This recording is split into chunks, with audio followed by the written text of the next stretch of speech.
अस्सलाम वालेकुम दोस्तों, मैं हूं इरफान। आज 10 जुलाई है, दिन है बुध का, और मैं हमेशा की तरह आपके लिए दुआगो हूं कि अल्लाह ताला आपके लिए आसानियां पैदा करे और आपको अपनी हिफ्ज़ व अमान में रखे। दोस्तों, राइट नो एक जो सबसे बड़ी डेवलपमेंट है जिससे इसराइली आर्मी का झूठ खुलकर सामने आ गया है।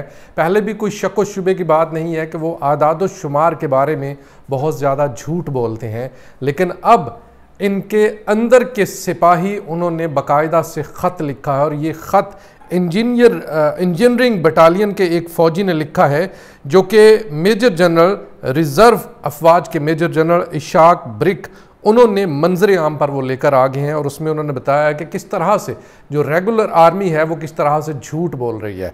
ये जो ऑफिसर है इसने 8 महीने तक रिज़र्व में सर्विस की है, यानी रिज़र्व फोर्सेस में इसने सर्विस की है। और उसने कहा है कि उसके साथी और वो ये इस चीज़ पर यकीन रखते हैं कि इसराइली आर्मी उनको धोखा दे रही है, यानी इसराइली आर्मी अपने ही फ़ौजियों को धोखा दे रही है।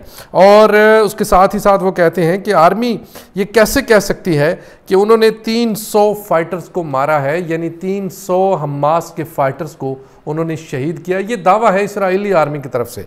इस पर ये जो फ़ौजी है रिज़र्व आर्मी का इंजीनियरिंग बटालियन का फ़ौजी, उसने एक ऑफिसर से ये सवाल पूछा और कहा कि ये कैसे हो सकता है कि 300 फाइटर्स को इसराइली आर्मी ने मारा हो, लेकिन हमने तो वहाँ पर किसी दुश्मन को देखा तक नहीं है। आई रिपीट, वो कहते हैं कि हमने किसी दुश्मन को देखा तक नहीं है। और मामलात कुछ इस तरह के हैं, जो अंग्रेज़ी अखबार हैं, जो गार्डियन है, जो वॉल स्ट्रीट जर्नल है, उनमें बारहा ऐसे कई वाक़यात छप चुके हैं, कई वाक़यात मंजर आम पर आ चुके हैं, जिसमें कहा जाता रहा है कि हमास के फाइटर्स हमें नज़र ही नहीं आते। हमास कहाँ से आती है, हमला करती है, चली जाती है, हमें कुछ पता नहीं चलता।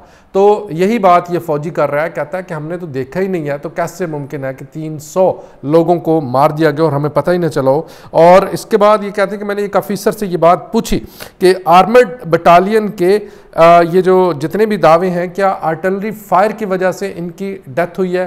तो उसने कहा, ऑफिसर ने जवाब दिया कि ये बिल्कुल झूठ है, सरासर झूठी बात है। और एक और डेवलपमेंट ताज़ा तरीन आपके साथ वो भी शेयर कर देता हूँ। सऊदी अरेबिया ने G7 कंट्रीज़ को धमकी दी है कि अगर तुमने रशिया के एसेट जो हैं उनको बेचा, $300 बिलियन के एसेट, रशियन एसेट अगर उनको बेचा गया, तो इन तमाम कंट्रीज़ के यूरोपीय यूनियन के जितने ममालिक हैं, उनके जितने रिज़र्व सऊदी अरब के पास पड़े हैं, वो सारे के सारे जब्त कर लिए जाएंगे। ये बहुत बड़ी धमकी है। और साथ ही साथ इससे आप समझ लें कि सऊदी अरेबिया रशिया को किस हद तक वैल्यू दे रहा है। सऊदी अरेबिया डी डॉलराइजेशन मुआहदे के बाद, यानी डॉलराइजेशन जो हुई थी उसके मुआहदे के मुकम्मल होने के बाद, अब मुकम्मल तौर पर तैयारी कर चुका है कि वो ब्रिक्स में शामिल हो और वो लोकल करेंसी में कारोबार करे। उसने नया मुआहदा नहीं किया। और ईरान ने मोसाद की एक पूरी टीम को पकड़ लिया है। ये मोसाद की टीम नॉर्थ वेस्टर्न बॉर्डर पर मुल्क के अंदर दाखिल होने की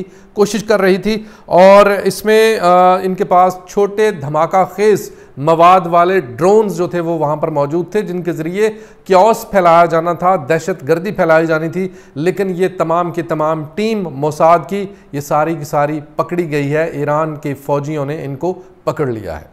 और सीरिया के हवाले से एक और न्यूज़ शामिल करना चाहूँगा। सीरिया के हवाले से सीरिया के अंदर एक टारगेटेड ऑपरेशन किया गया है इसराइली फ़ौज की तरफ से। हसन नसरुल्लाह के साबिक बॉडीगार्ड, जिनका नाम अबुल फादी यासर निमर करनबाश था, उनको शहीद कर दिया गया है। उसके बाद हिजबुल्लाह ने भी टारगेटेड ऑपरेशन किया है, और एक कार के अंदर गोलान हाइट्स का ये इलाका है, और एक कार जो कि जा रही थी उसके अंदर 2 अशखास सवार थे। इनके बारे में कहा जाता है कि ये इसराइली फ़ौज के ऑफिसरान थे, उनको मार दिया गया, इस कार को मुकम्मल तौर पर तबाह कर दिया गया है। और अगली खबर शामिल करने से पहले आपको बता दूं कि ये इंतहाई अफसोसनाक खबर है। कमज़ोर दिल वाले अफराद ये वीडियो हरगिज़ ना देखें।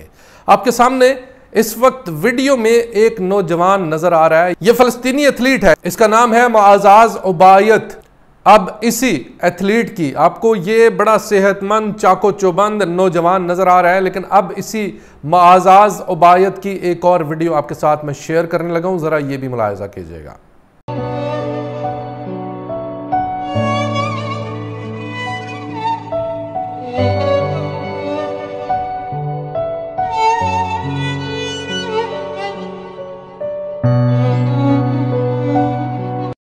जी, आपने दूसरी वीडियो मुलाहिजा की। इस वीडियो में माअज़ाज़ उबायत ठीक से चल भी नहीं सकता। एक और वीडियो मैं आपको दिखाऊंगा जहां पे माअज़ाज़ उबायत बातचीत कर रहा है और आपको अपनी आंखों पर, अपने कानों पर यकीन नहीं आएगा कि जो पहली वीडियो में माअज़ाज़ उबायत था, ये वीडियोस उसी की हैं।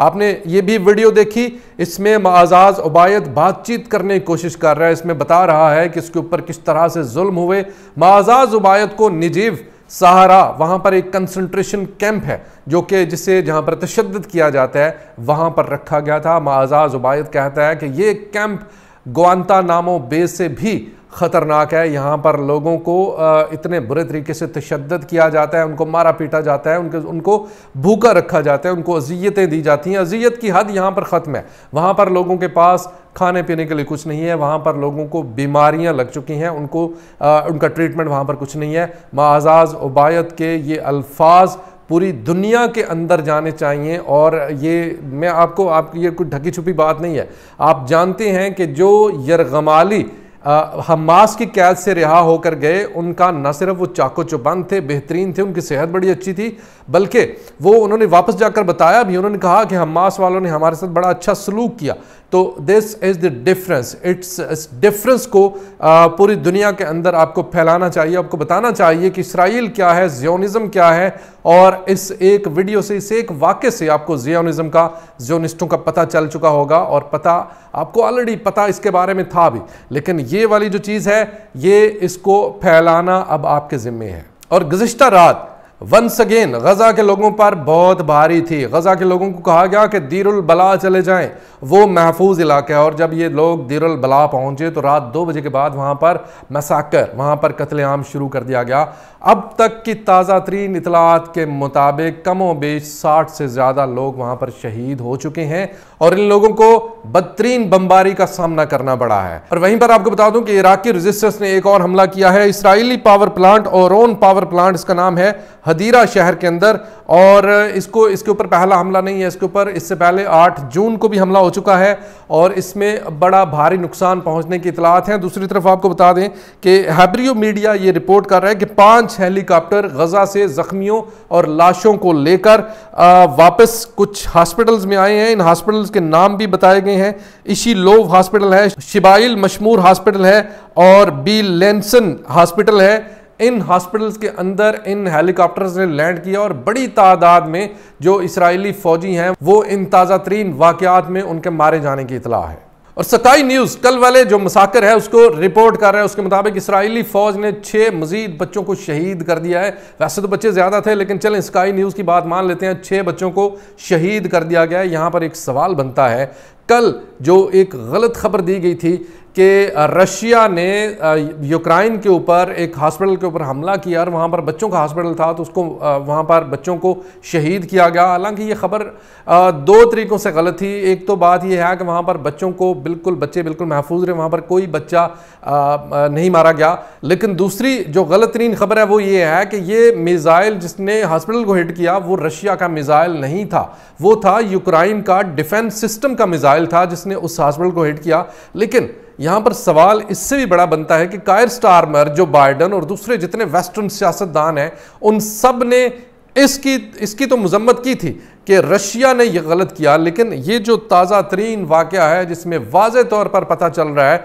स्काई न्यूज़ बता रहा है कि 6 शहीद हो गए हैं, 6 बच्चे शहीद हो गए हैं। तो इनके बारे में एक लफ्ज़ तक कायर स्टारमर, जो बाइडन, कोई वेस्टर्न सियासतदान कहीं से आपको नजर नहीं आएगा। और आखिर में आपको बता दूं कि बरतानिया ने बाकायदा तौर पर ऑफिशियली इजाजत देती है यूक्रेन को कि वो बरतानवी हथियार रशिया के खिलाफ इस्तेमाल कर सकता है। कायर स्टारमर जो ही वजीर आजम अनाउंस हुए हैं तो उनके ऑफिस से इस तरह की न्यूज़ आना शुरू हो गई हैं। दोस्तों, ये थी इस वक्त तक की कुछ ताज़ा तरीन अपडेट इसराइल पैलेस्टाइन जंग, मशरक़ वुस्ता की सूरत हाल और पूरी दुनिया से अहम तरीन खबरों के मुताल्लिक वीलॉग। वीडियो कैसी लगी कमेंट सेक्शन में राय का इज़हार ज़रूर कीजिएगा और वीडियो को ज़्यादा से ज़्यादा शेयर करना मत भूलिएगा। खुदा हाफिज़।